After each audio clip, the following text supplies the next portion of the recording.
Hello everyone, কেমন আছো তোমরা সকলে? আশা করি তোমরা সকলেই ভালো আছো। আজকে ভিডিওটা তোমাদের জন্য এনেছি একটা নতুন স্কলারশিপ বিষয়ে আপডেট নিয়ে।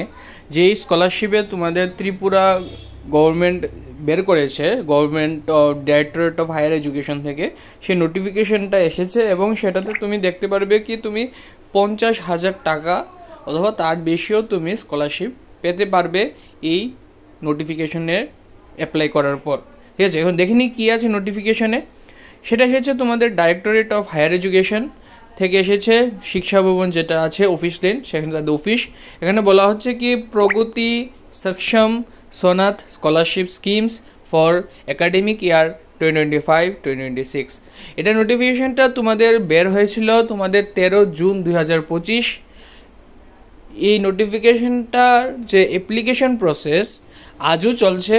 আমি সম্পূর্ণ সব কিছু বলে দেব, কি সক্ষম স্কলারশিপটা কি, প্রগতি স্কলারশিপটা কি, সোনাথ স্কলারশিপটা কি এবং কিভাবে তোমরা পাবে সবটা আমি ডিটেলসে বলছি। প্রথমে বলছি কি নোটিফিকেশন বলা হচ্ছে কি প্রগতি স্কলারশিপ সম্পর্কে শুধু গার্লস স্টুডেন্টরাই অ্যাপ্লাই করতে পারবে, যারা এখন ডিপ্লোমা করছো অথবা যারা ডিগ্রি লেভেলে তোমরা টেকনিক্যাল এডুকেশনে করছো এবং যাদের ফ্যামিলি অ্যানুয়াল ইনকাম 8 লাখ টাকা করে আছে বছরে। 8 লাখ টাকা তোমাদের ফ্যামিলি ইনকাম তোমরা দেখাতে পারবে ম্যাক্সিমাম, তারাই শুধুমাত্র প্রগতি স্কলারশিপের জন্য অ্যাপ্লিকেবল। আর মনে রাখবে গার্লস স্টুডেন্ট হতে হবে। সঙ্গে আছে তোমাদের কি নেক্সট হলো সক্ষম স্কলারশিপ। সেটা হলো specially abled students with a minimum of 40% disability pursuing technical education.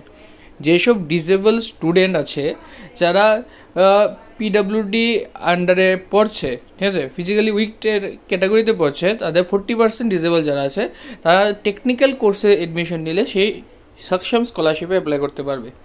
Next হলো সোনাথ স্কলারশিপ। সেটা হলো অরফানস words of parents who died due to COVID-19. COVID-19 কারণে যাদের পিতা অথবা মাতা মৃত্যু হয়েছিল কোভিড-19 কারণে, তারা এই স্কলারশিপটা অ্যাপ্লাই করতে পারবে।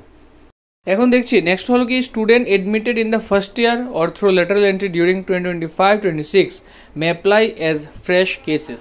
যারা এখন 2025-26 তোমরা ফার্স্ট ইয়ারে অথবা ল্যাটারাল এন্ট্রিতে অ্যাডমিশন নিচ্ছ, তাদের অ্যাপ্লাই করার কথা বলা হচ্ছে ফ্রেশভাবে, এবং যারা অলরেডি অ্যাপ্লাই করেছিল আগে তারা রিনিউয়ালে অ্যাপ্লাই করবে। সেটা তোমাদের কিভাবে করবে? এনএসপিতে গিয়ে, এনএসপি পোর্টালে গিয়ে, ন্যাশনাল স্কলারশিপ পোর্টালে গিয়ে তোমরা 31 অক্টোবর 2025, প্রচুর সময় আছে, 31 অক্টোবর 2025 মধ্যে তোমরা ফর্মটা ফিল আপ করতে হবে এবং তোমাদের যার নিজের ইনস্টিটিউশনের মধ্যে সেটা জমা দিতে হবে। যদি ত্রিপুরার বাইরের স্টুডেন্ট হয়ে থাকো, মানে ত্রিপুরার স্টুডেন্ট কিন্তু ত্রিপুরার বাইরে কলেজে পড়ছো, তাহলে তোমাদের কি করতে হবে?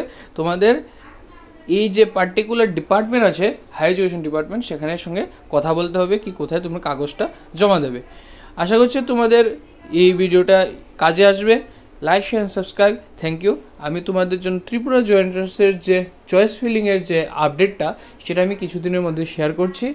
বেশি তোমরা ঘাবড়াবে না, কিছুদিনের মধ্যে শিওর হায়ার এডুকেশন ডিপার্টমেন্ট সেটা দেখবে এবং সেটা তাড়াতাড়ি তড়িঘড়ি তারাও করছে বের করার জন্য। Thank you.